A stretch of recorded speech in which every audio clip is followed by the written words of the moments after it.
සමන්ත චක්කවාලේසු අත්‍රා ගච්ඡන්තු දේවතා සද්ධම්මන් මුනි රාජස් සුනන්තු සග්ග මොක්ඛදම් ධම්මස්සවෙන කාලෝ අයං බදන්තා ධම්මස්සවෙන කාලෝ අයං බදන්තා ධම්මස්සවෙන කාලෝ අයං බදන්තා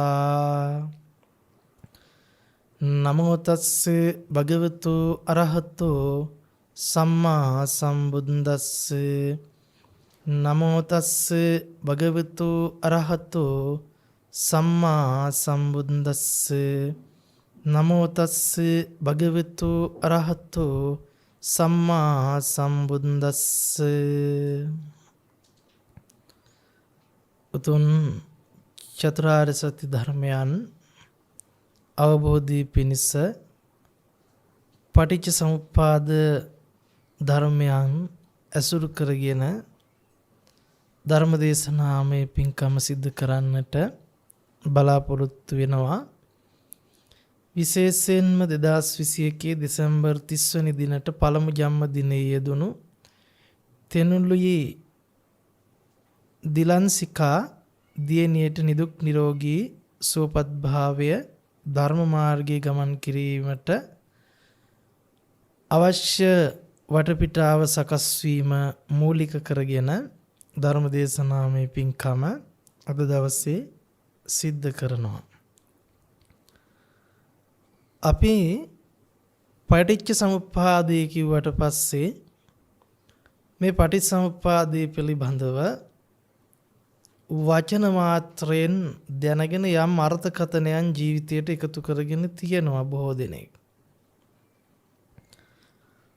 අවිද්‍යා පච්චා සංඛාරා සංඛාර පච්චා විඥානං විඥාන පච්චා නාම රූපං නාම රූප පච්චා සලආයතනං සලආයතන පච්චා පස්සෝ පස්ස පච්චා වේදනා වේදනා පච්චා තණ්හා තණ්හා පච්චා උපාදානං උපාදාන පච්චා භවෝ භව පච්චා ජාති ජාති පච්චා ජරා මරණං ශෝක පරිදේව දුක්ඛ දෝමනස්ස පහයාසා සම්භවಂತಿ ඒව මේ තස්ස කේවලස්ස දුක්ඛක්ඛන්දස්ස සමුදය හෝති.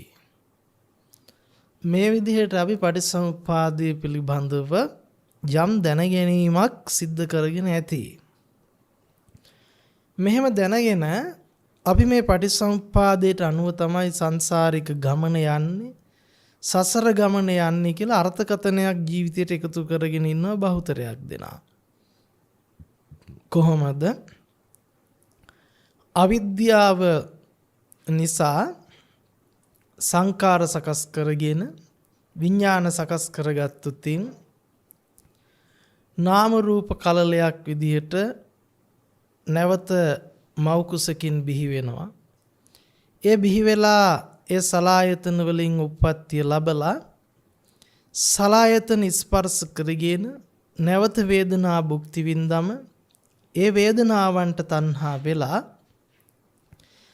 ඒ තණ්හාවෙන් උපාදාන කරගත්තොත් නැවත භවයක් හැදිලා නැවත ජාතියකට යනවා. එහෙම ජාතියකට ගියාට පස්සේ ජරා මරණ ටික නැවත හිමි වෙනවා. ඉතින් මේක පෙර සංසාරයට කඩලා මේ ජීවිතයට කඩලා මේ ජීවිතයෙන් පස්සේ මතු ජීවිතයකට යවලා මතු ජීවිතයේ දුකක් ගැන තමයි අපි මේ කතා කරන්නේ. එතකොට මේක සම්පූර්ණයෙන්ම ආත්මීය සංකල්පයකින් පටිසමුප්පාදය අපි විවර කරගන්නටයි බොහෝ දෙනෙක් උත්සාහවන්ත වෙන්නේ. කර්මයක් කර්මඵලයක් විශ්වාස කරගෙන ඊට අනුකූලව යම් කිසි කෙනෙක් සසර ගමන ගැන යම් අවබෝධයක් ලබාගෙන කර්මයේ කර්මඵලයේ පිළි අරගෙන විශ්වාස කරගෙන ඊට අනුව සසර ගමන භයානක බව තීරුම් අරගෙන හික්මුණා කියලා වරදක් වෙන්නේ නැහැ.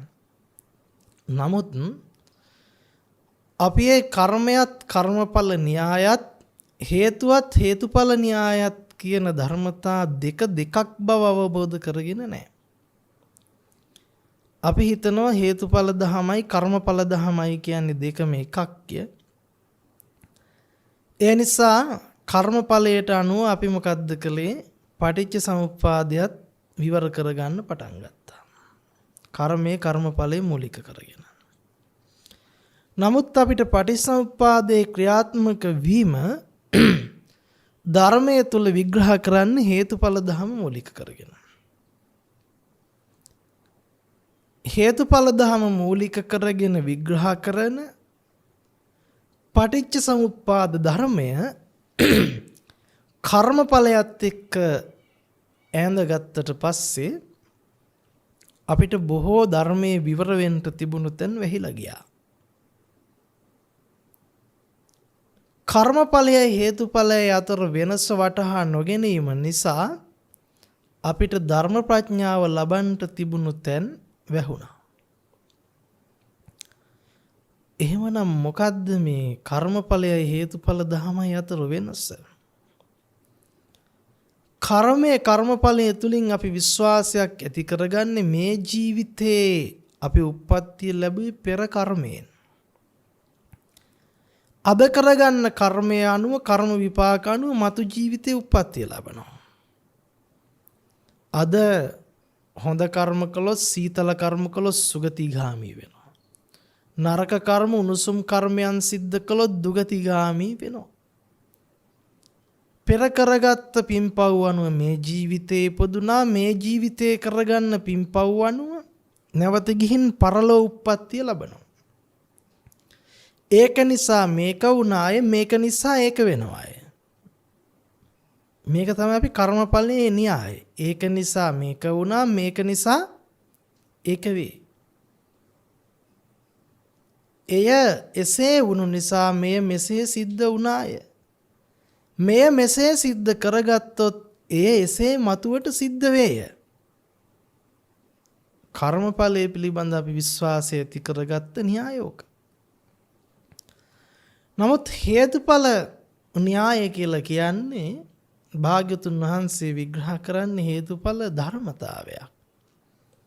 ඉමස්මින් සති ඉදන් හෝති ඉමස්ස උප්පාදා ඉදන් උප්පජ්ජති ඉමස්මින් අසති ඉදන් නොහෝති ඉමස්ස නිරෝධා ඉදන් නිරුජ්ජති. මේ ඇතිකල්ලි මේ වේ, මේ උපදීමෙන් මේ උපදී, මේ නැතිකල්ලි මේ නොවේ, මේ නූපදීමෙන් මේ නූපදී. මේක තමයි පටිච්ච සමුප්පාදේ විග්‍රහ කරන හේතුඵල ධර්මතාව, හේතුඵල න්‍යාය. එතකොට මේ හේතුඵල න්‍යාය අපිට විස්තර කරන්නේ මේ ඇති කල්ලිම මේ වේ.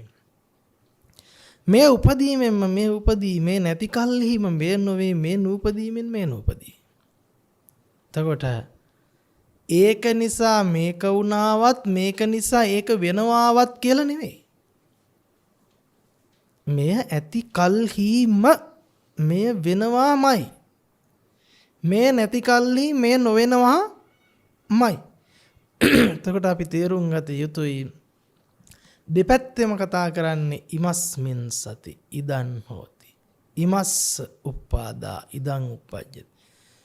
මේ වර්තමානයක් ගැන කතා කරන්නේ. මේ දැන් මේක සිද්ධ වුණොත් මේ දේ සිද්ධ වෙනවා. මේ දැන් මේක සිද්ධ නොවුනොත් මේ දැන් මේක සිද්ධ වෙන්නේ නැහැ. එහෙම නැතුව අද යමක් කළා මතුවට බලාපොරොත්තුෙන් ඉන්න එකක් ගැන නෙමෙයි. දැන් අද පව් කර්මයක් කරලා කෙනෙකුට ස්ථිරසාරවම කියන්න පුළුවන් ද මතු සසරේ ගිහිල්ලා අනිවාර්යෙන් දුගතිගාමි වෙනවා කියලා. අද පින් කර්මයක් කළා කෙනෙකුට කියන්න පුළුවන් ද ස්ථිරවම ගිහිල්ලා ඒ පිනට සුගතිගාමි වෙනවා කියලා. බෑනේ. පිනට සුගතිගාමි වෙනවාමයි පවට දුගතිගාමි වෙනවාමයි කියලා කියන්න කෙනෙකුට බෑ. සර්වඥතා ඥාණයට ඇරුණොත්. ඒ නිසා අපිට මේක නිසා ඒක වෙනවා කියන න්‍යායක් නෙවෙයි හේතුඵල ධර්ම කියන්නේ. මේ සිද්ධ වුණොත් මේ සිද්ධ වෙනවාමයි කියන තැන. එහෙනම් මේ දැන් ගැන කතා කරන්නේ මේ ඇතිකල්ලි මේ වේ. එහෙම නැතුව මේ කතා කරන්නේ පෙර සංසාරයේ අවිද්‍යාව තිබ්බ නිසා ඒ පෙර සංසාරේ සංස්කාර කරලා ඒ විඥාණය නාම රූප කලලයක් හදලා මව් කුසක බැහැගෙන සලායතන විදිහට මේ ජීවිතයේ උප්පත්තිය ලැබුවා කියලා ආත්මගත සංඥාවක් නෙමෙයි. පෙර කර්මය නිසා සංකාර හදලා මොනවාද? පෙර විද්‍යාව නිසා කරගත්ත සංකාර කර්ම ටික නිසා මේ ජීවිතයේ පොදුනා කියන කතාව නෙවෙයි එතන කියන්නේ. එහෙනම් මේ පටිච්ච සමුප්පාද ධර්මය අපි විවර කරගත යුත්තේ හේතුඵල න්‍යායට අනුව. කර්මඵල න්‍යායට අනුව මේක විස්තර කරන්නට කිව්වොත් අවිද්‍යාව තියෙන්නේ කවදාද? පෙර සංසාරේ. මේ සංසාරේ මොනවාද තියෙන්නේ? මේ විදිහට විවර කරගන්නට කිව්වොත් මේ සංසාරේ තියෙන්නේ කොතනින් මෙහාටද? සංකාරපච්චය විඥාන උනාට පස්සේ නාම රූප සලආයතන ඉඳලා තමයි මේ ජීවිතේ තියෙන්නේ. මේ ජීවිතේ අපිට කරන්න වෙන්නේ මොකද්ද? සලආයතන වලින් ස්පර්ශය විඳලා භුක්ති විඳින වේදනාවෙන් පස්සේ තණ්හාව. අන්න එහෙමනේ අපි විග්‍රහ කරගන්නේ. මේ ජීවිතේට අයිති වේදනා තණ්හා ටික, උපාදාන ටික. ඒ නිසා පෙර කර්මයට උඹලට මේ ටික ලැබුණා. මේ ජීවිතයේ සලආයතන ටික ආත්ම සංඥාවෙන් කියන්නේ ඇඟේ පිහිටලා තියෙන්නේ උවා. ඇහැ කන නාසය දිව ශරීරයේ පිහිටලා තියෙන්නේ කයේ.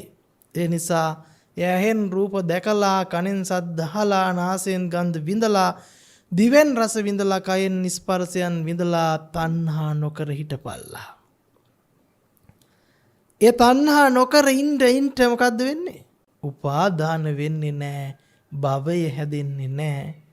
එහෙම උපාදාන වෙලා භවය හැදුනේ නැත්තම් මතු ගිහිල්ලා බලා මොන වෙනවද? උපදින්නේ නැහැ. මොකද්ද? උපදින්නේ නැහැ. දැන් බුදුදහම හැටියට පෙන්වන්නේ අපිට මේ විදිහේ ආත්මගත පුජ්‍යලයක් තණ්හාව දුරු කළා මතු උපදිලා දුක් විඳින එක නැති කරන විදිහ නෙවෙයි. නමුත් අපි බුදුදහම විදිහට දරාගෙන තියෙන ওই ටික තණ්හාව නැති කරලා නිවන් දකින්න නේද? හැබැයි අපිට තණ්හාවට හේතුව හිම් පිටින්ම තියාගෙන තමයි මේ වැඩේ කරන්න හදන්නේ. තණ්හාවට හේතුව එහෙම් පිටින්ම තියාගෙනයි අපි මේ තණ්හාව නැති කරන්න හදන්නේ. එනිසා මේක කිසිසේත්ම ගැලපෙන්නේ නැහැ. අපි හදන්නේ මොකද්ද? ජාතිය නැති කරලා ජරා මරණ නැති කරන්නද නැද්ද? ජාතිය මොනා කළා ජරා මරණ නැති කරන්නටද? ජාතිය නැති කළා. ඉපදෙන එක නතර කළා ජරා මරණ නැති කරන්නට. හැබැයි මේ කාරණාවේ තියෙන වරද මොකද්ද කියලා තේරුම් ගන්නට වෙනවා පැහැදිලිවම. මුලින්ම අපිට ඒ වරද නිවැරදි කරගන්නට යනකොට උපකාර වෙන්න හේතුඵල න්‍යායික සම්බන්ධතාවය. හේතුඵල ධර්මය. හේතුඵල ධර්මයට අනුකූලව බලනකොට අපිට පේනවා මේ කර්මය කර්මඵලයේ බද්ධ කරගෙන පටිච්චසමුප්පාදේ විවර කරගන්නට ගියොතින් වරදිනවා. එහෙනම් මේ කතා කරන්නේ මේ වෙලාවේ අවිද්‍යාව නිසා මේ දැන් සිද්ධ වෙන පටිච්චසමුප්පාදයක සමුදයක් ගැන. එහෙනම් පටිච්චසමුප්පාද නිරෝධය කරන්නේ කවදා හරි තණ්හාව නැති කර ගිහිල්ලා මතු જાති උපදින්නේ නැති කරලා දුක නැති කරන විදියක්ද? එහෙම එකක් නෙවෙයි. මේ දැන් ධර්මය අවබෝධ වුණොත් මේ දැන් මොකක් වෙනවද? පටිච්චසමුප්පාදය අවබෝධ වුණොත් මේ දැන් දුකට තිබුණු හේතුව දුරු වෙනවා. දුකට තිබුණු හේතුව දුරු වුණාම දුක්ඛය සමුදය සිද්ධ වෙන්නේ නැහැ. අන්න ඒකයි අපි අවබෝධ කරගත යුත්තේ. මේ ඇති කල්හි මේ වේ. එහෙනම් අවිද්‍යාව ඇති කල්හිම සංකාර වේ. සංකාර ඇති කල්හිම මොකද්ද? විඥාන වේ. විඥාන ඇති කල්හිම නාම රූප වේ. මේ ටුට්ටක් කරේ පහුවෙලාද? අපි හිතන්නේ කොහොමද? අපි හිතන්නේ අවිද්‍යාවට පස්සේනේ සංඛාර. සංඛාරයට පස්සේනේ විඥාන. විඥානෙට පස්සේනේ නාම රූප. නාම රූපට පස්සේනේ සලආයතන. සලායතනයට පස්සේනේ මොකද්ද? ස්පර්ශය. ස්පර්ශයට පස්සේනේ වේදනාව. එහෙම නෙවෙයි. අවිද්‍යාව කොතනද? මුළු පටිච්ච සමුප්පාදයේම සමුදය එතනමයි. මුළු පටිච්චසමුප්පාදයේම සමුදය එතනමයි. අපි අවිද්‍යාව කියලා කිව්වේ මොකටද? අපි කියනවා චතුරාර්ය සත්‍ය නොදන්නකම. එහෙමනේ අපි කිව්වේ. අවිද්‍යාව කිව්වේ චතුරාර්ය සත්‍ය නොදන්නාකම. චතුරාර්ය සත්‍ය නොදන්නාකම කියලා කිව්වේ මොකටද? ආයෙත් අපි කියන චතුරාර්ය සත්‍ය නොදන්නාකම කිව්වේ චතුරාර්ය සත්‍ය නොදන්නාකමට. මොකද්ද එහෙමනම් චතුරාර්ය සත්‍ය කියලා කියන්නේ? චතුරාර්ය සත්‍ය කියනකොට අපිට එන වචන ටිකක් දුකත්, දුකේ හට ගැනීමත්, දුකේ නොහට ගැනීමත්, දුක නොහට ගන්නට තියෙන ප්‍රතිපදාවත්. තව විදිහකට කිව්වොත් මේ චතුරාර්ය සත්‍ය නම් කරනවා පංච උපාදානස්කන්ධය විදියට. චතුරාර්ය සත්‍ය නම් කරනවා පංච උපාදානස්කන්ධය විදියට. පංච උපාදානස්කන්ධය නොදන්නාකම අවිද්‍යාවයි. එහෙම කිව්වත් හරි. පංච උපාදානස්කන්ධය පිළිබඳව නොදන්නාකම අවිද්‍යාවයි. එතකොට පංච උපාදානස්කන්ධය පිළිබඳ නොදන්නාකම කියලා කියන්නේ පංච උපාදානස්කන්ධය පිළිබඳ තියෙන වැරදි දෘෂ්ටියට. ඒ වැරදි දෘෂ්ටිය නිසා අපිට පංච උපාදානස්කන්ධය පිළිබඳ තේරෙන්නේ නැහැ. මොකද්ද පංච උපාදානස්කන්ධය පිළිබඳ තියෙන දෘෂ්ටිය? රූප වේදනා සංඥා සංකාර විඥාන තුල මායත, මා තුල රූප වේදනා සංඥා සංකාර විඥානයන් ඇත, මම රූප වේදනා සංඥා සංකාර විඥානයන් වේ. නැත්තම් රූප වේදනා සංඥා සංකාර විඥානයන් මම වේ. එහෙනම් මා තුල ඇත හරි, මම ඒ තුල ඇත හරි, මම ඒක වේ හරි, ඒක මම වේ හරි කියලා අපි මොකක් කරගෙන තියෙනවා? දෘෂ්ටිගත වෙලා තියෙනවා.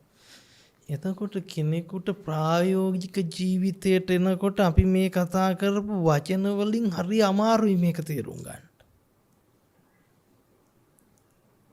අපි කිව්වට මොකක් හරි දැනුම් පරාසයකින් ත්‍රිපිටකගත දැනුමක් හරි විෂය පරාසගත දැනුමක් හරි එකතු කරගෙන අපි පංච උපාදානස්කන්ධය කියන්නේ රූප වේදනා සංඥා සංකාර විඥාන පහ කියලා මතක තියාගෙන ඒකේ තියෙන වැරදි දෘෂ්ටිය කියලා කියන්නේ රූපේ මම වෙමි, මම රූපේ වෙමි, රූපය තුල මා ඇත, මා තුල රූපය ඇත කියලා අපි මේක මතක තියාගත්තට ඒක නෙවෙයි පංච උපාදානස්කන්ධ අවබෝධය කියලා කියන්නේ. ඒ තියරිය අපි ඔළුවේ තියාගත්ත කියලා අපිට අවබෝධය සිද්ධ වෙන්නේ නැහැ. සරලවම කිව්වොත් පංච උපාදානස්කන්ධ අවබෝධය කියලා කියන්නේ ජීවිත අවබෝධය.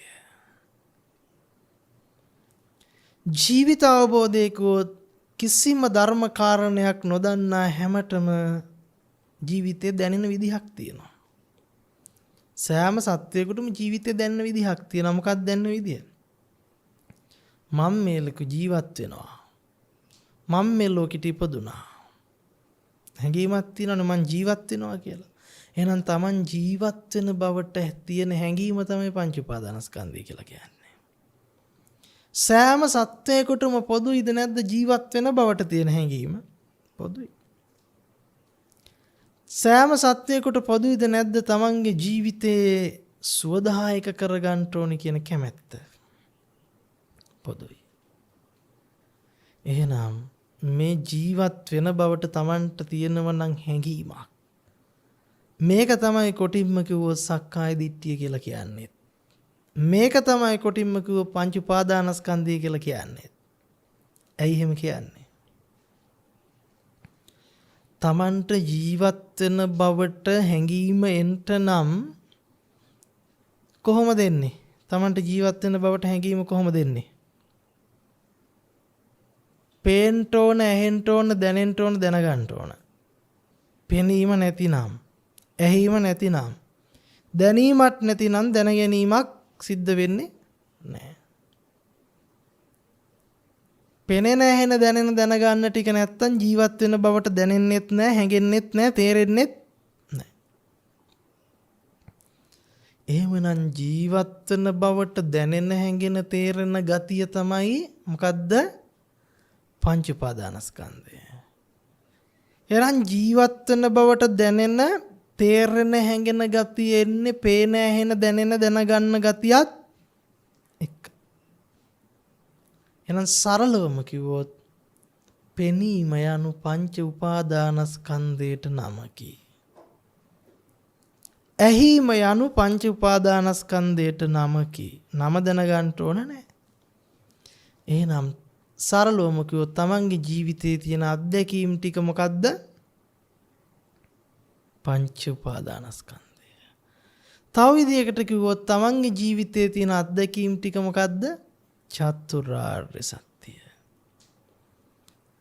තව විදිහකට කිව්වොත් තමන්ගේ ජීවිතයේ තියෙන අත්දැකීම් ටික මොකද්ද? පටිච්ච සමුප්පාදය.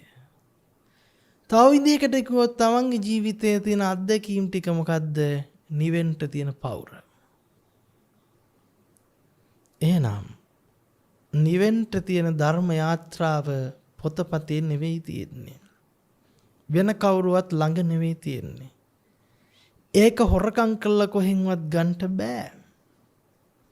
ඒ නිසා හොඳට කල්පනා කරගත යුතුයි තමන්ගේ ජීවිත අත්දැකීම අවබෝධයට පත්වීමමයි නිවෙන ප්‍රතිපදාව. නිවෙන මාර්ගය. නිවෙන්න තියෙන ක්‍රමවේදය. ඒක අපි තේරුම් ගන්න ඕන. එහෙනම් මෙහෙම කල්පනා කරගන්න. තමන්ගේ ජීවිතේ අවබෝධ කළොත් ඒ අවබෝධ කරන්නේ ධර්මය. ඒ අවබෝධ කරන්නේ චතුරාර්ය සත්‍යය. ඒ අවබෝධ කරන්නේ පංච උපාදානස්කන්ධය. ඒ අවබෝධ කරන්නේ පටිසම්පාදය. දැන් ඔබට හිතෙන්නේ කොහොමද?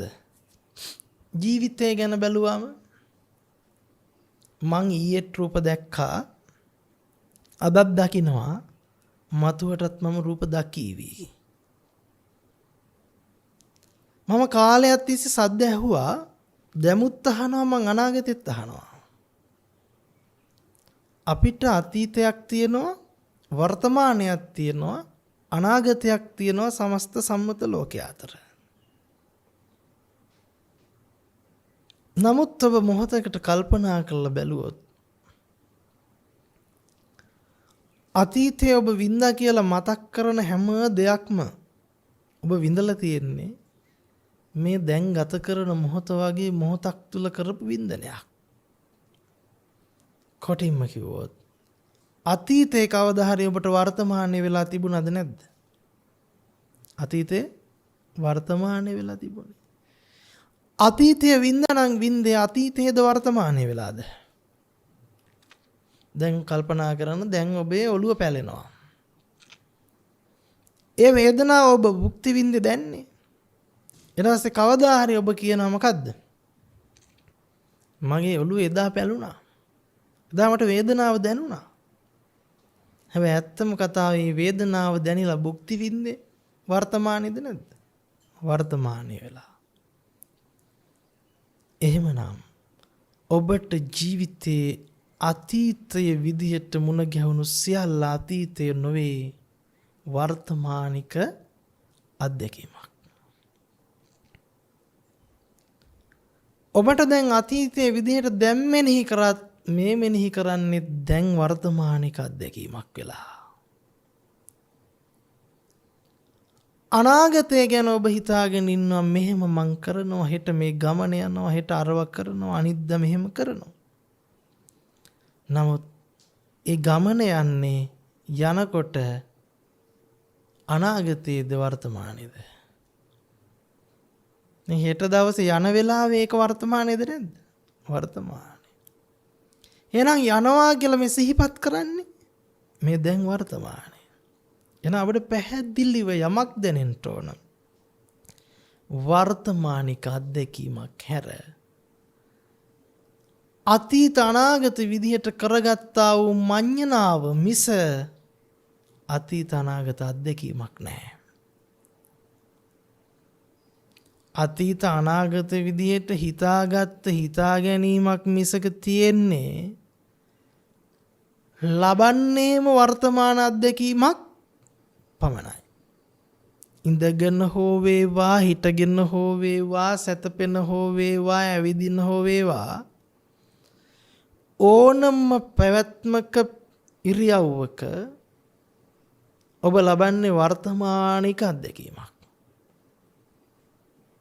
කනවා කිව්වත්, බොනවා කිව්වත්, නානවා කිව්වත්, නිදියනවා කිව්වත්, බලනවා අහනවා කිව්වත්, විඳිනවා කිව්වත්, ඒ සියලු අත්දැකීම වින්දේය, බැලුවේය, බලන්නේය, කරන්නේය කිව්වත් මේ සියල්ල මොකද්ද?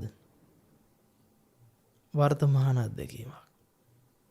එහෙනම් අතීතයක් තිබුණා කියලා අපි මඤ්ඤණා කරගෙන හිතාගෙන අතීතයක් හින්දා මෙහෙම වුණාය, වර්තමානයේ නිසා අනාගතයේ මෙසේ වන්නේය කියන දෘෂ්ටියෙන් ගැලවෙන්න හරි අමාරුයි. ඒක තමයි අපේ කර්මයේ කර්මඵලයේ තියෙන ප්‍රබල විශ්වාසය. මායික වැරදි කියන්නේ. නමුත් හේතුඵල ධර්ම කියන්නේ මේ වර්තමානික යථාර්ථය පිළිබඳ නුවණ යොමු කරන එක. හරි, ඔබ අතීතයේ නිසා මෙහෙම වුණාම කියලා හිතාගත්තා කියමුකෝ. හැබැයි හිතාගන්නේ කොයි වෙලාවේද? මේ දැන්නේ. එහෙනම් අතීතයේ නිසා මෙහෙම මට වුණා කියලා දැන් විච්ච දේ විඳින්නේ කවදද? මේ වර්තමානයේ වෙලානේ විඳින්න වෙන්නේ නේ. අත්දැකීමක් වෙලානේ. එහෙනම් අත්දැකීම ලබන හැමතැනම වර්තමානය. අත්දැකීම ලැබෙනවා නම් ලැබෙන්නේ කොහේ ගිහින් කැරකිලා මොනා හිතාගෙන ආවත් මොකක් වෙලාමද ලැබෙන්නේ? වර්තමානයේ වෙලාමයි ලැබෙන්නේ. ඒ නිසා යථාර්ථයේ අපිට ලැබෙන්නේ වර්තමානික අත්දැකීමක් නම් අනාගත අතීත පිළිබඳ නෙවෙයි අපි ගවේෂණය කළගත යුත්තේ මේ වර්තමානයේ පිළිබඳ. එහෙනම් කර්මයට කර්මඵලයට බාර දීලා මේ ප්‍රශ්නේ විසඳන්න බෑ. ලෝකෙට යන විදිහට යනවා, මං ඔහේ පාඩුවේ ඉන්නවා. එතකොට මං නිවන් දකීවි. එහෙම දකින්නවද? එහෙම දකින්නවා නම් පටිච්චසමුප්පාදයක් මොකටද? චතුරාර්ය සත්‍යයක් මොකටද? ධම්ම අවබෝධයක් මොකටද? කරන් තියෙන්නේ මොකද්ද? අනේ කර්මයට අනුවනේ ඔක්කොම සිද්ධ වෙන්නේ. ඒ නිසා පෙර කරපු විදිහට මේ ජීවිතය ඔන්න ඔහෙයි. මේ ජීවිතේ මං කර්ම හදන්නේ ඔහෙ පාඩුවේ ඉන්නවා. පාඩුවේ ඉන්නකොට මං නිවනට යාවි. එහෙම ඉබේ යනවද මේක? මේක කවුරු හරි යන තැනක්ද? අපි හිතන් ඉන්නේ අර අතීත වර්තමාන අනාගත තුන සංසන්දනය කරගෙන බැහැගත්ත කර්මඵලය විශ්වාස කරගත්ත ආත්මගත දෘෂ්ටියේ ඉන්න ආත්මගත සත්වයාගේ නිදහස අපි බලාපොරොත්තු වෙන්නේ. ආත්මගත සත්‍ය අපායයි කියන භයට තමයි අපි සිල් රකින්නේ. ආත්මගත සත්‍යයේ සුඛ විහරණය වෙනුවෙන් තමයි අපි දානමාන දෙන්නේ, පින්කම් කරන්නේ. වැරදිද? නැහැ, මේක දෘෂ්ටියේ ස්වභාවය. වැරද්දක් කියන්න බෑ. ධර්මය අවබෝධ වෙනකන් අපි පින් කර්ම හෝ පව් කර්ම රැස් කරනවා. කර්මය කර්මඵල විශ්වාස කරගෙන විශ්වාස කළා හෝ නොකළා ලෝකේ ක්‍රියාත්මක වන අවිද්‍යාව සහගත ක්‍රමය තමයි කර්මයක් කර්මඵලයක්. හැබැයි ඒක පරම සත්‍ය නෙවෙයි, අවිද්‍යාව සහගත ක්‍රමය. යථාර්ථය නෙවෙයි.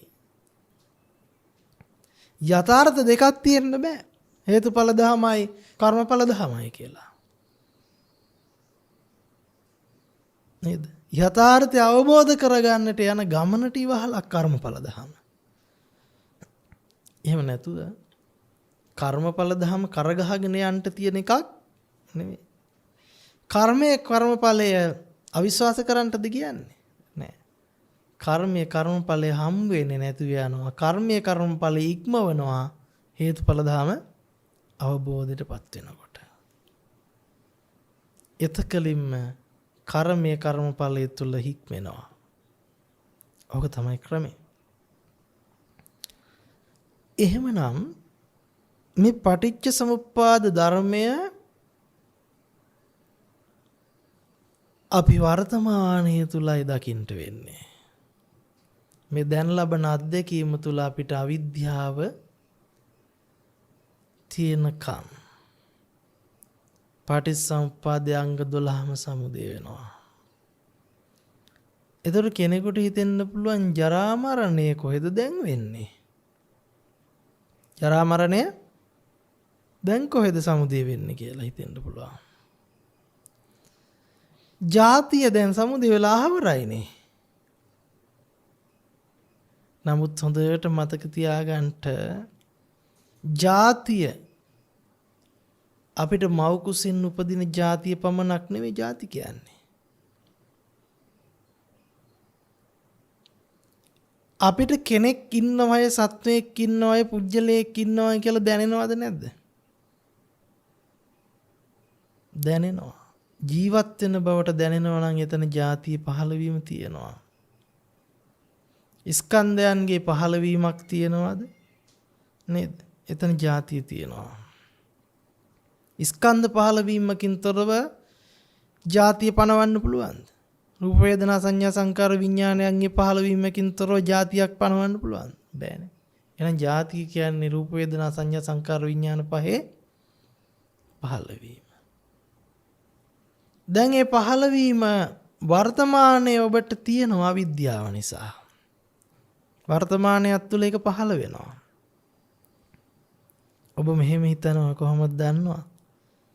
අවිද්‍යාව සහගතව ඔබ ජීවිතයේ සියලු සංස්කරණයන් සිද්ධ කරනවා. සංස්කරණයන් කිය මොකද්ද? සකසා ගැනීම. අවිද්‍යාව සහගත දෘෂ්ටි වල සංස්කරණය. ඒ සංකාරات එක්ක තමයි ඔබ විඥාණයෙන් හඳුනා ගැනීම දැන ගැනීම කරන්නේ. ඊට අනුකූලව තමයි ඔබට මොකද්ද වෙන්නේ? නාම රූපයන්ගේ විඥානයන්ගේ මොකක් වෙන්නේද? නාම රූපයන්ගේ පහළවීම තියෙන්නේ. කියන්නේ ඔබේ අවිද්‍යාව සහගත සංස්කරණයට අනුව තමයි ඔබ නාම රූප දැනගන්නේ. කොහොමද දැනගන්නේ අවිද්‍යාවගත සංස්කරණය මොකද්ද? මම මෙලොකේ ජීවත් වෙනවා. මට අතීතයක් තිබුණා, මට වර්තමානයක් තිබුණා, මට අනාගතයක් තියෙනවා. ওই දෘෂ්ටිය හැමෝටම තියෙනවා මොන දෘෂ්ටියේ හිටියත්. ඒ දෘෂ්ටියේ ඉඳලා ඔබට එන සංස්කරණයත් එක්ක ඔබට පේන්නේ කොහොමද? එළිය ලෝකේ තියෙනවා මම ඒක දකිනවා. එළිය ලෝකෙත් එක්ක මම ගනුදෙනු පවත්නවා. එතකොට මොකද්ද වෙන්නේ? මගේ ළඟ ඇහැ කන නාසය දිව ශරීරයක් තියෙනවා. ඒකෙන් මං එළිය දේවල් ස්පර්ශයන් භුක්ති විඳිනවා වින්දනයක්. ඒ වින්දන ටිකත් එක්ක මොකක් වෙනවද? ඒ වින්දන ටිකත් එක්ක ඒ විඳීම් හඳුනා ගැනීම දැනීම් ටික එක්ක මම ගනුදෙනු කරනවා. මම ඒවත් එක්ක තණ්හාව පවත්නවා. ඇලුනත් ගැටුනත් මුලා වුනත් තුනම තණ්හාව. තියෙන රූපෙට බැඳුනත් මොකක් වෙනවද? තණ්හාව නිසා. ගැටුනත් තණ්හාව නිසා. උපේක්ෂා කරන්නේත් තමන්ට මොකක් හරි කරගන්න ඕන තණ්හාස නිසා. නේ? තමන්ට මොකක් හරි කරගන්න ඕන නිසා ඇලෙන්නේ නැහැ, ගැටෙන්නේ නැහැ. මන් නම් මොකක් නිසාද? තමන්ට තණ්හාසේ. තමන් අපායයි කියලා බයේ, තමන්ට මොකක් හරි වෙයි කියලා බයේ තමන් රැක ගන්න තියෙන තණ්හාව. එහෙනම් ඇලෙන ගැටෙන මුලා වෙන තුනේම තණ්හාව තියනවද නැද්ද? නිකන් හිටියත් වැඩක් වෙන්නේ තණ්හාව සකස් වෙනවා. ඒ තණ්හාවෙන් සකස් වෙනවා කියන්නේ මේකත් එක්ක ගනුදෙනු කරනවා. ඒකත් එක්ක බැඳෙනවා, වෙලෙනවා. නිරන්තරයෙන් මේකත් එක්ක ඇසුරු කරන එකට කියන උපාදානය. ඒ උපාදානයත් එක්ක භවයක් තියෙනවා. මොකද්ද? මොකද්ද භවය? කාම, රූප, අරූප භවයක් ඔබ සකස් කරනවා. කාමක හෝ රූප වශයෙන් අරූප වශයෙන් භවය සකස් කරනවා. මේ දැන් වෙන කොහෙවත් නෙවෙයි. ඒ දැන් එක්ක ඔබ කාම භවකට යන්නේ මේ දැන් ගනුදෙනු කරනකොට. අර තණ්හාසිත එක්ක. එහෙම නැත්නම් රූපාකාරයක ගනුදෙනුවක්. එහෙම නැත්නම් අරූපාකාරයක ගනුදෙනුවක්. ඔය තුනත් එක්ක මොකද්ද වෙන්නේ? ඔබට ඒ භවයේ සැරිසරණේ කාම භව හෝ රූප භව හෝ අරූප භවත් එක්ක ගනුදෙනු කරන පුජ්‍යලයා ඉන්න බවට හැඟෙනවා. ඒකට අපි කියනවා ජාති. ජාතිය පහළ වුණා කියන්නේ ඔබට මොකක් වෙනවද? මේ පුජ්‍යලයාගේ මොහොත ඒ මොහොත අයින් වෙනවනේ. දැන් ඉන්න මොහොත දැන් මොකක් වෙනවද? දැන් ගෙවෙනවා. දැන් මොකක්ද වෙන්නේ? පුජ්‍යලයේ වර්තමානයේ තුල ජීවත් වෙවි අතීතයක් හදනවා. ඒකට අපි කියනවා මොකද්ද? ස්කන්ධයන්ගේ බිඳී යාම ජරා මරණය. එහෙනම් ජාතිය නැතිවීමෙන්ද ජරා මරණ ඇති වෙන්නේ? ජාතිය ඇතිවීමෙන්ද? ජාති සමුදය වෙනකොට ජරා මරණ. හැබැයි අපි අද ජරා මරණය අර්ථ දක්වගන්නේ කොහොමද? ඉපදිච්ච කෙනා නැති වුණාම ජරා මරණය. එහෙනම් ජාති සමුදයෙන්ද අපි දාලා තියෙන්නේ ජාති නිරෝධයෙන්ද?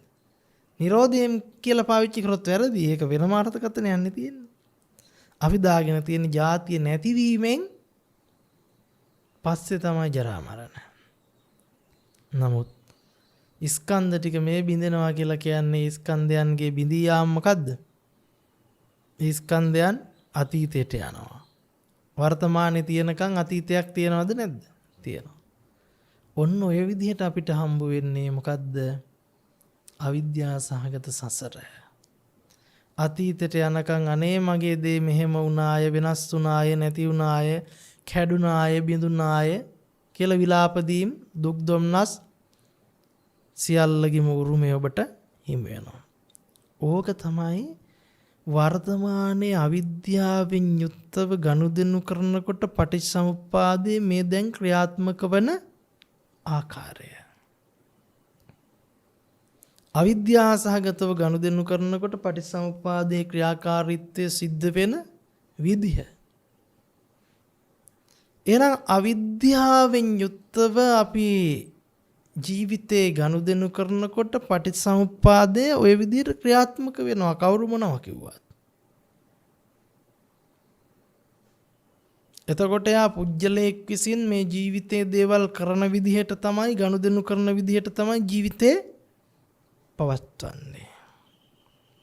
ඒකනේ ඇත්තම කතාව. කෙනෙක් විසින් ජීවිතේ මෙහෙවන විදිහක් තමයි එයා ජීවිතේ මවාගෙන තියෙන්නේ. එයාට ඒක ඇත්ත වෙලා. එයා හිතනවා මේ ලෝකේ ජීවත් වෙන පුජ්‍යලය අතර එක්තරා පුජ්‍යලෙක් තමයි මම. ඒ පුජ්‍යලය අතර ජීවත් වෙන එක්තරා පුජ්‍යලයක් හින්දා මම මේ පුජ්‍යලය අතර මෙන්න මේ ස්වභාවයෙන් මං ජීවත් වෙන්නට ඕන. මේ දේවල් මගේ ජීවිතයට මං එකතු කරගන්නට ඕන. මම මෙන්න මේ විදිහේ කෙනෙක් බවට පරිවර්තනය වෙන්නට ඕන. එයා අදහන ආගමික විශ්වාසයේ මතවාදයේ මත එයා මොකද්ද කරන්නේ? තමන් ඉන්න දෘෂ්ටියට ආගමික විශ්වාසය මොකද්ද කරන්නේ? දාගෙන එක මතයක් බවට පත් කරනවා. අපි අද වෙනකොට බුදුදහම හුදෙක් ආගමික මතයක් බවට විතරක් පත් කරගෙන මේ බුදුදහම කියලා කියන්නේ හුදෙක්ම ආගමික මතයක් නෙවෙයි. යම් දෘෂ්ටියක් නෙවෙයි. මතවාදයක් නෙවෙයි බුදුදහම කියලා කියන්නේ. නමුත් අපි අද වෙනකොට බුදුදහම ආගමික මතයක් බවට පත් කරගෙන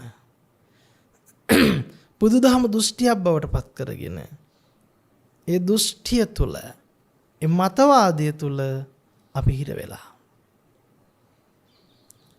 අපි මෙහෙම විවෘත වෙලා බලමු. කොටින්ම කිව්වොත් ඔබ කල්පනා කරලා බලන්න ඔබට මොනම දේ දැනුණත් මොනම දේ සිතුණත්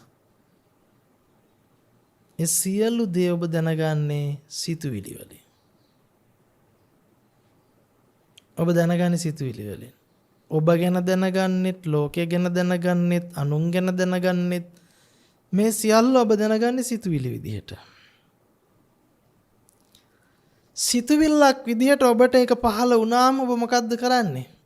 ඒ සිතුවිල්ල කාගේ එකක් කියලා ගන්නෙ? කාට හිතිච්ච එකක් කියලා ගන්නෙ? පහළ වෙන සිතුවිල්ල කාටද හිතෙන්නේ? මට හිතෙන්නේ. ඒ මං කොයි කියලා ඇහුවොත් මේ ඉන්නේ කියලා පෙන්නනවද නැද්ද? මේ ඉන්නේ මං. එතකොට මේ ඉන්නේ මං කියලා පෙන්නන සිතුවිල්ල ඒක තියෙන තැන හොයන්න පුළුවන්ද? බෑ. එතකොට කෙනෙකුට හිතෙන්න පුළුවන් මේ කය ඇසුරු කරගෙන ඒ සිත පහළ වෙනවා. මොකද්ද? මේ කය ඇසුරු කරගෙන ඒ සිත පහළ වෙනවා. හරි. මේ කය ඇසුරු කරගෙන ඒ සිත පහළ වෙනවා කියපු හිත කොහෙ තියෙන්නේ?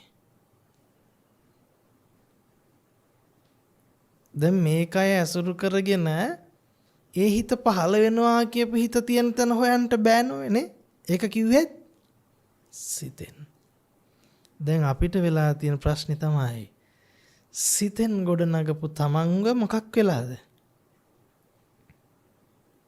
සිතින් ගොඩනගපු තමන්ව ඇත්ත වෙලා කොහොමද තමන් ඇත්ත වෙලා තියෙන්නේ? තමන් හිතන මේ මාව අහු වෙනවානේ. මාව අහු වෙනවා. තදට අහු වෙනවා, බුරුලට අහු වෙනවා, ගොරෝසුවට අහු වෙනවා, සීනිදුවට අහු වෙනවා, මාව අහු වෙනවා. හැබැයි මාව තදයි, ගොරෝසුයි, බුරුලයි, සීනිදුයි, අරකයි මේකයි කියලා දැනගත්තේ කොහෙන්ද? ඒ සිතුවිලි රටාවකින්ද නැද්ද? සරලව කියන්නේ සිතුවිලි වලින්. එහෙනම් සිතුවිලි පහළ විච්ච තැන සිත ඇති බවට දැනෙනවා. ඒ විතරක් නෙවෙයි සිත කාගේ බවට හැඟෙනවා? තමන්ගේ බවට හැඟෙනවා. කොටින්ම කිව්වොත් සිතෙන් බරපතල ඛණ්ඩනයක් බෙදීමක් කරගෙන තියෙනවා. මොකද්ද? මේ මම මේ ලෝකේ. මොකද්ද? මේ මම මේ ලෝකේ. හැබැයි ඇත්තටම ගත්තොත් මේ මම හම්බ වෙන විදිහත් සිතට මේ ලෝකේ හම්බ වෙන විදිහත් දෙකම එකක්ද නැද්ද? මාව හම්බ වෙන්නේ පරිබාහිරෙන්, ලෝකේ හම්බ වෙන්නේ පරිබාහිරෙන්. එහෙනම් තමන්ට තමන්ව මුණ ගැහෙනවා නම් මුණ ගැහිලා තියෙන්නේ බාහිර වශයෙන්ද නැද්ද? හැබැයි ඔබ වෙන් කරගෙන තියෙන්නේ කොහොමද? මේ තමන් අභ්‍යන්තරයි, තමන්ට හම්බ වෙන අනිත් ඒවා බාහිරයි. හැබැයි තමන්ට හම්බ වෙන අනිත් ඒවා වාගේමද නැද්ද මේ තමන්ම හම්බ වෙන්නේ තමන්ට? දැන් ඔය ළඟ ඉන්න කෙනා තමන්ට හම්බ වෙන විදිහටම නැද්ද? තමන් දිහා බැලුවම හම්බ වෙන වෙන විදිහකටද? ඒ විදිහමයිනේ. හැබැයි මනසින් වෙන් කිරීමක් කරනවා කොහොමද? මේ මං අර අනු. මේ මං මේ මගේ වටේ තියෙන ලෝකේ. එහෙනම් අපිට තේරෙන්න ඕන මේ බෙදා ගැනීම, මේ දෙකට කිරීම, එළිය ඇතුළ කියන වර්ගීකරණය කළේ කවුද? කවුද කළේ? සිතින් කළේ. එහෙනම් සිත කියන්නේ පොදු ධර්මතාවය. එහෙම නැත්නම් ඒකට අපි කියන විඥාණය කියලා. ඒ සිත කියලා කියන්නේ දැනගන්න දෙයටනේ. සිත කියන්නේ දැනගන්න දෙයට. ඒ දැනගන්න හැමදේම තමන්ට මොනවා වෙලා තියෙන්නේ? දැනගන්න හැමදේම තමන් වෙලාද නැද්ද? දැනගන්න දේ මොනවාද බලන්නකෝ. සරලව අපි ජීවිතේ විවහාර කරොත් පේන දේ දැනගන්නවා. ඒ විදිහටනේ කියන්නේ. පෙනීම දැනගන්නවා, ඇහිීම දැනගන්නවා, දැනීම දැනගන්නවා. ඔය දැනගත්ත දැන ගැනීම ටික කවුද? තමන්. ඒ තමන් කරගත්ත දෘෂ්ටි ඇතුලේ ඉඳලා බුදුදහම අවබෝධ කරන්නට බෑ. ඇයි? ඒ තමන් කියලා දැනගත්ත දැන ගැනීම, එහෙම නැත්නම් ඒ දැන ගැනීම තමන් කියලා නිගමනයකට බහින්ට තියෙන සාක්ෂි සාධක මොනවාද? දැනගත්ත දැන ගැනීම තමන් කියලා ඇයි දරාගත්තේ? හේතුවක් ඇතුවද? ඇයි එහෙම දරාගත්තේ? එහෙම දරාගන්න මොකක්ද තියෙන අයිතිය? අයිතියක් නැති වුණත් එහෙම දරාගෙන එහෙම දරාගත්ත දරා ගැනීමට කියනවා දෘෂ්ටිය කියලා. ඒ දෘෂ්ටිය තුල තදින් බැහැගෙන තදින් අල්ලගෙන ඒක තුල කිමිදිලා ඒක නාලා ඒකෙන් මුසපත් වෙලා ඒ දරා ගැනීමක් නොව ඇත්තක්ම බවට අද වෙනකොට මොකක් කරගෙන පත් කරගෙන ඒ දැනීම මොකක් කරගෙනද තමන්ව බවට තමන්ට දැනෙන බවට තමන්ගේ හිත බවට පත් කරගෙන ඒ නිසා පේනවා කියලා ගොඩ නැගෙන සිත ගන්නෙක් මොනා කියලාමද? මට පේනවා කියලා. හැබැයි සාධාරණද? සාධාරණ නැති වුණත් ඔබ ඒක සාධාරණී කරණය කරලා තියෙන දෘෂ්ටිය නිසා. එහෙනම් මේ ඔබ කියලා මම කියලා අපි සම්මතයට කතා කරනවා. නමුත් ඔතන තියෙන්නේ මමවත් ඔබවත් නෙවෙයි මම ඔබ කියන දෘෂ්ටිය. දැන් මේ දෘෂ්ටිගතය මොකද්ද කරලා තියෙන්නේ? පහළ වෙන සිතුවිලි වලින් මඤ්ඤම් කරලා අපිට කියලා දෙනවා කොහොමද? මේ උඹ මේ වටේ තියෙන්නේ මේ මේ මට පේන ලෝකේ. ඒ නිසා මම මේ ලෝකෙත් එක්ක ගනුදෙනු කරනවා. රූප බලනවා, සද්ද අහනවා, ගන්ධ විඳිනවා, රස විඳිනවා කියලා කියන්නේ අර මඤ්ඤණා කරගත්ත හිත. එහෙම නැත්තම් රූප බලනවා කියලා ගොඩනැගිච්ච හිත කවුරු කරලාද? තමන් කරගෙන. ඒ නිසා ඒ හිතත් එක්ක මොකද කරන්නේ? මමත්වෙන් ගනුදෙනු කරනවා. මම ඉන්නවද මමත්වෙන් ගනුදෙනු කරනවද? මමත්වෙන් ගනුදෙනු කරනවා. ඒ නිසානේ ඒකට අපි කියන්නේ දෘෂ්ටියක් කියලා. ඒක ඇත්තක් නෙවෙයි මොකද්ද? දෘෂ්ටියක්. හැබැයි අපිට ඒක ඇත්ත වෙලාද නැද්ද ජීවිතේ? දෘෂ්ටියක් කියලාද අපිට තේරෙන්නේ ඇත්තක් කියලා? ඇයි ඉතින් බුදුබණ අහලා නැහැ, කල්යාණ මිත්‍රය ඇසුරු කළා නැහැ, ධර්මයේ ශ්‍රවණය කළා නැහැ, පටිසමුපාදයක් ගැන අවබෝධයක් නැහැ, මේ මොකෝත් නැහැ. දන්න ලෝකේ අපි දන්නවා කියන මට්ටමේ ඉඳලා කවුද හිතන්නේ? මම දන්නවා. නිතරම මේ දන්නා බව කවුද ගෙනත් දෙන්නේ? මේ සිත කොහෙද තියෙන්නේ? තියෙන තැනක් පෙන්නන්ට බැරි, ආපු තැනක් පෙන්නන්ට බැරි, යන තැනක් පෙන්නන්ට බැරි, කවදාකවත් දැකලා නැති සිතුවිලි පහළ වීම නිසාම සිත තියෙන බවට දැනෙන නිසාම එළිය ඇතුළ කියන ભેදයක් දැනෙන මෙන්න මේ ස්වභාවය තේරුම් ගන්නට බැරිව ඒ ස්වභාවයේ මමත්වයෙන් දරාගෙන ඒ ස්වභාවයේ මමත්වයෙන් තුරුළු කරගෙන අතරමං වෙලා තියෙන්නේ. ඒ නිසා හොඳට කල්පනා කරන්න, හොඳට හිතන්න, නුවණ මෙහෙවන්න. මේ පහළ වෙන සිතුවිලි ටික මම වෙලා ඒ විතරක් නෙවෙයි, ඒ මට මුණ ගැහෙන්නේ ඉරහඳ තාරකා ගස්ගල් ගංගා ඇලදොල මහා සමුද්‍ර අම්මා තාත්තා දුව පුතා බවට පත් වෙලා ඒ වචන මාත්‍ර සිතුවිලි මාත්‍ර සංකල්ප තුල අතරමං වෙලා මමත්වෙන් ඕක තමයි සිද්ධ කරලා තියෙන්නේ. දැන් හිතන්න ඒ දැනෙන සිතුවිල්ල අපි බාර ගන්න නැත්තම් මමත්වයේ කියන දෘෂ්ටිය නැහැ කියලා හිතන්නකො. දෘෂ්ටිය නැත්තම් කවුද ඒක බාරගන්නේ? බාරගන්නට මුණ ගැහෙන්නේ නැහැ. ඒ මුණ ගැහෙන්නේ නැත්තේ මුණ ගැහෙන්නේ කාටද මේ? මම කියන දෘෂ්ටියට. දැන් කෙනෙක් බලනවා දෘෂ්ටිය නැති විච්ච පෙනීම. නෑ අපි හදන්නේ මොකද්ද? දෘෂ්ටිය නැති කරපු පෙනීම හරි සෝක් පෙනීමක්, ප්‍රණීත පෙනීමක්. ඊළඟට ඒ වගේ මට්ටමකට යනවා. මේ ප්‍රණීත ප්‍රණීම දකින්නේ කවුද? අර දෘෂ්ටියමයි. ඒ නිසා දෘෂ්ටිය බාර ගන්නට කෙනෙක් නැහැ කිව්වට කෙනෙක් ඉඳලානේ. ඒ දෘෂ්ටියෙන් තොර පෙනීම. තර දෘෂ්ටියෙන් තොර පෙනීම කොහෙද තියෙන්නේ? කාටද මුණ ගැහුනේ? දෘෂ්ටියෙන් තොර පෙනීම. දෘෂ්ටියෙන් තොර පෙනීමක් කතා කරන්න බෑ. මට සාපේක්ෂවමයි අපි පෙනිච්ච දේ ගැන කතා කරන්නේ. පෙනීම කියන්නේ මම නම්, පෙනීම කියන්නේ දෘෂ්ටියටම නම්, පෙනීමට සාපේක්ෂව නේද ඇහැ රූපේ කතා කරන්නේ. පෙනීම නැති තැන ඇහැ රූපේ අත්දැකීම නැහැනේ. එහෙනම් මමත්වයට එක්ක තමයි මේ බද්ධ වෙලා තියෙන්නේ මේ අත්දැකීම. එහෙනම් කවුරු හරි වතුර නැති මිරිඟුව දකින්න හදන්න එපා.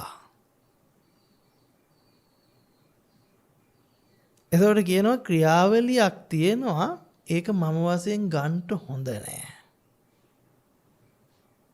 මිරිඟුව අහවල් තැන තියෙනවා, ඒකේ වතුර නෑ. හරිද වැඩේ? මිරිඟුව කොහෙවත් තියනවද? මිරිඟුව හටගෙනම නැති ධර්මතාවයක් නේ. හටගෙනම නැති ධර්මතාවයක්. එතකොට කෙනෙකුට හිතෙන්න පුළුවන් මිරිඟුව පෙන්නනවා වගේ ක්‍රියාවලියක් තියෙනවනේ. ඒක හම්බෙලා තියෙන ක්‍රියාවලියටද අපිටද? අපිටනේ. ක්‍රියාවලියට ඒක හම්බ වෙන්නේ නැහැ. දැන් පෙනීම දන්නවද පේනවා කියලා? නෑනේ. පෙනීමද පේනවා කියලා කියන්නේ මේ සිතද? සිත කියන්නේ කවුද? තමන් විදිහට ඉදිරිපත් වෙන දෘෂ්ටිය. එහෙනම් ඒ දෘෂ්ටිගතය තමයි කියන්නේ මොකක් කියලාද? පේනවා කියලා. එහෙම නැතුව පෙනීමට පෙනීම හම්බ වෙන්නේ නැහැ. පෙනීමට පෙනීම හම්බෙන්නේ නැත්තම් පෙනීමට ඇහැ රූපේ ගැන කතා කරන්නට විදිහක් නැහැ. තමන්ට තමන්වත් මුණ ගැහිලා නැහැ. නමුත් වැඩේ තියෙන්නේ පෙනීමට පෙනීම හම්බෙන්නේ නැති වුණාට දෘෂ්ටියට පෙනීම හම්බ වෙනවා. මට දැන් මොකද්ද තියෙන්නේ? ඇහි සමුදේ තියෙනවා, රූපේ සමුදේ තියෙනවා. ඇහැ රූපෙත් එක්ක ගනුදෙනු කරන පෙනෙන මම ඉන්නවා.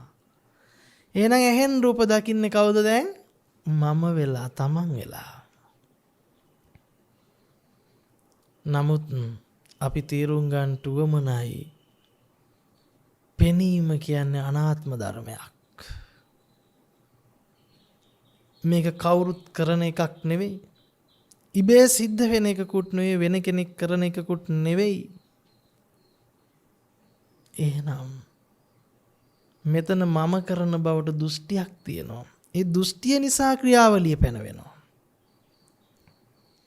එතකොට මේ නයිදං අත්ත කතම් බිම්මන් නයිදම් පර කතං අගම් හේතුම් පටිච්ච සම්භූතං හේතුබංගා නිරුජ්ජති කිව්වට පස්සේ අපි හිතන් ඉන්නවා කෙනෙක් විසින් කරන්නේ නැති, මමද කරන්නේ නැති, වෙන කෙනෙක්ද කරවන්නේ නැති, ඉබේද සිද්ධ වෙන්නේ නැති ක්‍රියාවලියක් තියෙනවා කියලා. අපි හිතන් ඉන්නේ මම කරන්නේ නැති, වෙන කෙනෙක් කරවන්නේ නැති, ඉබේද සිද්ධ නොවන වෙන මොකක් හරි ක්‍රියාවලියක් තියෙනවා. දැන් දෙයියනේ මම කරන්නේත් නැත්තම්, ඉබේ සිද්ධ වෙන්නේත් නැත්තම්, අනිකෙක් විසින් කරවන්නේත් නැත්තම්, ඔය තුනට අයිති නොවන ක්‍රියාවලිය මොකද්ද? මෙතන මේ ක්‍රියාවලියක් තියෙනවා කියලා නෙවෙයි මේ ධර්ම අදහස. හේතුම් පටිච්ච සම්භූතං හේතුබංගා නිරුජ්ජති. මොකද්ද මෙතන තියෙන ලොකුම හේතුව මේ ක්‍රියාවලිය සකස් වෙන්න? අවිද්‍යාව. ඒ අවිද්‍යාව කියන හේතුව තියෙනකන් තමයි අරයා කරනවා, මෙයා කරනවා, හරි ඉබේ වෙනවා, හරි මම කරනවා, හරි කියන ක්‍රියාවලියක් සමුදය වෙන්නේ, හටගන්නේ. අවිද්‍යාව දුරු වෙච්ච තැන අවබෝධයටපත් වෙනවා මොකද්ද? හේතුවක් නෙවෙයි. මෙහෙම ක්‍රියාවලියක් ඇත්තටම තියෙනවා නෙවෙයි. නැති එකක් දෘෂ්ටියකින් පෙන්නනවායි කියලා. හැබැයි අපි බලාගෙන ඉන්නේ බොහෝම මොකද්ද? නිස්කලංකව නිවිච්ච ක්‍රියාවලියක්. අනේ මම කරන්නේ නැති, ඉබේ සිද්ධ වෙන්නේ නැති, අනිකෙක් කරන්නේ නැති මෙහෙම ක්‍රියාවලියක් තියෙනවා. ඒක තමයි අපි වැටිච්ච තව මුලාවක්. ක්‍රියාවලියක් ගැන කතා කරන්නටම බෑ. ඔය දෘෂ්ටි තුනටපත් වෙන්නේ නැතිව. එක්ක ඉබේ හරි වෙන්න ඕන, අනිකෙක් හරි කරන්න ඕන, තමන් හරි කරන්න ඕන. ඕක තමයි අවිද්‍යාසගත හේතු ටික. ඒ ටික තියෙනකම් මේක සමුදය වෙනවා, හට ගන්නවා, ගොඩ නැගිනවා. ඇහැ රූපේ සමුදය වෙනවා. ඒ නිසා මෙතන තේරුම් ගත යුතුයි සමුදය වුණා වගේ පෙන්වන්නේ මේ දෘෂ්ටියට. මේක ඉන්ද්‍රජාලයක්. සමුදය වෙලාම නැති ධර්මයක් සමුදය වුණ බවට පෙන්වන මෝහයක්, මෝඩකමක්. එහෙම නැතුව අවිද්‍යාවෙන් තොර ක්‍රියාවලියක් තියනවා කියලා පනවවුවොත් මොකද්ද වෙන්නේ? අවිද්‍යාවෙන් තොර ක්‍රියාවලියක් නැහැ. මේ ඔක්කොම අපි පටලවගෙන. ඒ නිසා මේ පටිච්ච සමුප්පාද ධර්මයේ අර්ථකථනය කරගන්නකොට, චතුරාර්ය සත්‍ය අවබෝධ කරගන්නකොට, හේතුඵල න්‍යාය අවබෝධ කරගන්නකොට අපි න්‍යාය ඇති බවට ගන්නවා නම් ඒ ඇති බවට ගන්නේ කවුරුමද? කෙනාමයි තමන්මයි. ඇති බවට මොකක් ගත්තත්, න්‍යාය ඇති බවට ගත්තත් ඒ මනෝ මඤ්ඤණාවක්ද නැද්ද? මනංච පටිච්ච ධම්මේච uppajjati මනෝ විඥාන. මනෝ විඥානේ දැන ගැනීමක්. එතකොට ඒක ඇති බවට ගත්තොත් මන ධම්ම නිට්ටය වෙනවා, ස්ථිර වෙනවා. ඒ නිසා ක්‍රියාවලිය පනවන්නේම අවිද්‍යාසහගත දෘෂ්ටියෙන්. ක්‍රියාවලියට ක්‍රියාවලියක් හම්බෙලා නැහැ. ක්‍රියාවලිය හුදු පැනවීමක්, මඤ්ඤණාවක්. මේක අපිට තේරුම් නොගියොතින් අපි මොකද්ද කරන්නේ? ක්‍රියාවලිය දිහා බලන් ඉන්න උත්සාහවන්ත වෙනවා. ක්‍රියාවලිය දිහා බලන් ඉන්න උත්සාහවන්ත වෙනවා. එහෙමනම් මේ පටිච්ච සමුප්පාදය කියන එක අපිට කතා කරන්නට වෙන්නෙම Tamanට සාපේක්ෂව, අවිද්‍යාවට සාපේක්ෂව. ඒ දෘෂ්ටියට සාපේක්ෂව ඒ පටිච්චසමුප්පාදයේ සමුදය ගැන කතා කරන්නේ. එහෙනම් පටිච්චසමුප්පාදයේ නිරෝධය කියන්නේ මොකද්ද? නිරෝධය කියන්නේ සකස් නොවීමක්. ඒකට තමයි නිවන කියන්නේ. නිවන කියන එක ඔබ හිතනවා නම් මේ නිරෝධය විඳපු පුජ්‍යලයාගේ පටිච්චසමුප්පාදයේ තියෙන අවිද්‍යාව නැති. ඔන්න නිරෝධය අපි කතා කරන විදිය කොහොමද?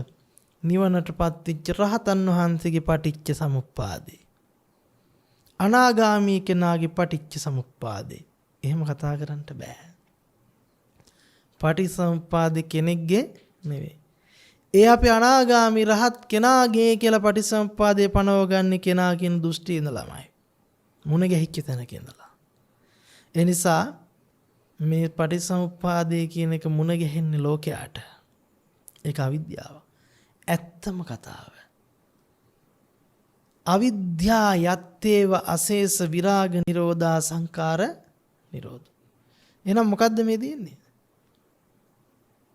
අවිද්‍යාව ශේෂ මාත්‍රයක්වත් නැතුව අවබෝධ වුණොත් ප්‍රඥාවට සංඛාර ගැන කතා කරන්නට යෙදෙන්නේ නැහැ. විඥාන ගැන කතා කරන්නට යෙදෙන්නේ නැහැ. නිරෝධය කියන්නේ නැතිවීම නෙවෙයි, සකස් නොවීම. එහෙම නැත්නම් ඇති නොවීම. ඇතිවීම සමුදය, ඇති නොවීම නිරෝධය. එහෙම නැත්නම් නැතිවීම නෙවෙයි. එහෙනම් තිබුණු අවිද්‍යාවක් දුරු කරලා අවිද්‍යාවෙන් තොර සංකාර හදන සත්වයක් ගැන, ක්‍රියාවලියක් ගැන කතා කරන්නට බෑ. ඒ නිසා හොඳට මතක තියාගන්න, ක්‍රියාවලිය කතා කරන හැම තැනම අවිද්‍යාව යෙදෙනවා. ක්‍රියාවලිය කතා කරන හැම තැනම අවිද්‍යාව යෙදෙනවා. ක්‍රියාවලියක් කතා කරන්න නිතරම මොකට සාපේක්ෂවද? අවිද්‍යාවට සාපේක්ෂව, පුජ්‍යලයකට සාපේක්ෂව, කෙනෙකුට සාපේක්ෂව. දුක්ඛ නිරෝධය කියලා කියන්නේ තිබුණු දුක නැති කරා කියන එකද? නිතරම දුක ඇති වෙන්නේ මොකට සාපේක්ෂවද? මම ඉන්නවයි කියන තැනට සාපේක්ෂව. එහෙනම් දුක කියන්නේ ඇත්තක්ද බොරුවක්ද? දුක කියන්නේ බොරුවක්. දුක කියන්නේ දෘෂ්ටියක්. දුක කියන්නේ අවිද්‍යාව නිසා ගොඩනැගෙන මහා දෘෂ්ටි ජාලයක්. දුක සමුදය නොවන්නට නම් අවිද්‍යාව සමුදය නොවිය යුතුයි. අවිද්‍යාව යෙදෙන්නේ නැති තැනක දුක යෙදෙන්නේ නැහැ. දුක යෙදෙන්නේ නැති තැනක් ඔබට කවදාකවත් මේ ජීවිතේ විඥාණයෙන් ගෝචර කරන්නට බෑ. සකස් නොවන තැනක් ඔබට ගෝචර කරන්නට බෑ. ඔබ හදන්නේ නිවන විඥාණයට ග්‍රහණය කරගන්නට. නිවන විඥාණයට ග්‍රහණය වෙන්නේ නැහැ. මොකද නිවන කියන එක ඔබට අත්දකින්න පුළුවන් යමක් නොවේ. අපිට වෙලා තියෙන නිවන අත්දකින්නට මොනවා හරි කරනවා. ඊට පස්සේ අවිද්‍යාව නැති ක්‍රියාවලියක් අත්දැකීමෙන් අනේ නිවන් දැක්කා කියලා අවිද්‍යාව ඇතුළෙම මෝහයටපත් වෙනවා. ඉතින් අද දවසේ අපි මේ සාකච්ඡා කරන්නට යෙදුනා වූ ධර්ම කාරණාවන් තමන්ගේ ජීවිතවලට එකතු කරගෙන පටිච්ච සමුප්පාදයේ සමුදය නිරෝධය පිළිබඳ අවබෝධයක් තමන්ගේ ජීවිත තුළින් ඇති කරගෙන ධර්ම අභිසමයේ පිණිස වෙහෙස වෙන්න, ධර්ම අභිසමයේ පිණිස කැප වෙන්න, ඒ වෙනුවෙන් තමන්ගේ ප්‍රඥාව දියුණු කරගන්න උපකාර වෙත්වා කියන ආශිර්වාදය හැමදිනාටම සිද්ධ කරනවා. පරලෝක සපත් මාපිය දෙපළ ඇතුළු සියලුම ඥාතීන්ට පුණ්‍ය අනුමෝදනා පිණිස ධර්ම දානමේ පින්කම අද දවසේදී සිද්ධ කරන්නට යෙදුනා. විශේෂයෙන්ම මහනුවර ගලගෙදර නිකතන්න ග්‍රාමයේ පදිංචිව සිට මීට වසර 30කට පෙර පරලෝක සපත් එච්.එම්. මුක්කුබණ්ඩා පියාණන්ටත් මීට වසර 21කට පෙර පරලෝක සපත් එච්.එම්. ලොකුමැණිකේ මෑණියන්ටත් හාරිස්පත්තුව රන්දිලිගම පදිංචි එච්.එම්. හේමා කුමාරී මැතිණියගේ ආදරණීය ස්වාමි පුරුෂයා වන එච්.එම්. තෙන්නකෝම් බණ්ඩා මහතාටත් පුතණුවන් වන මීට වසර 23කට පෙර රට ජාතිය වෙනුවෙන් දිවි පුදා දායකත්වයේ දරූ අය අතරින් සමුගත් එස්.එම්. තිලකරත්න බණ්ඩා මහතා ඇතුළුව පවුලේ සාංශාරිකව මියගිය දෙමාපියන්ට සියලුම ඥාතීන්ටත් මේ පින් අනුමෝදන් වෙත්වා. යම් දුගතිගාමී උප්පත්තියක වේනම් එයින් මිදී සුගතිගාමී වීම පිණිසත් උතුම් නිර්වාණ අවබෝධය පිණිසත් මේ කුසලානිසංස බලයන් හේතු උපනිශ්‍රේම වෙත්වා කියලා ආශිර්වාද කරනවා. ඒ වගේම 2021 දෙසැම්බර් 30 වෙනි දිනට පළමු ජන්මදිනයේ යෙදුණු තෙනුණි දිලන්සිකා සිඟිති දියණියට නිදුක් නිරෝගී සුවපත් භාවය ලැබේ. ධර්ම මාර්ගයේ ගමන් කිරීම පිණිස මේ පින් අනුමෝදන් කරමි. අනුමෝදන් වෙත්වා හේතු වාසනාම වෙත්වා කියන ආශිර්වාදය සිදු කරනවා. ඒ වගේම ධර්ම දාණයට දායකත්වයේ දරූ සියලුම දෙනාටත් පවුලේ ඥාතීන්ටත් ධර්ම ශ්‍රවණය කරන ලංකා වාසී ලෝක වාසී සියලු දෙනාටත් උතුම් වූ චතුරාර්ය සත්‍ය ධර්මයන් අවබෝධ කර ගැනීම පිණිස මේ ධර්ම දානමේ පින්කම හේතු වෙත්වා.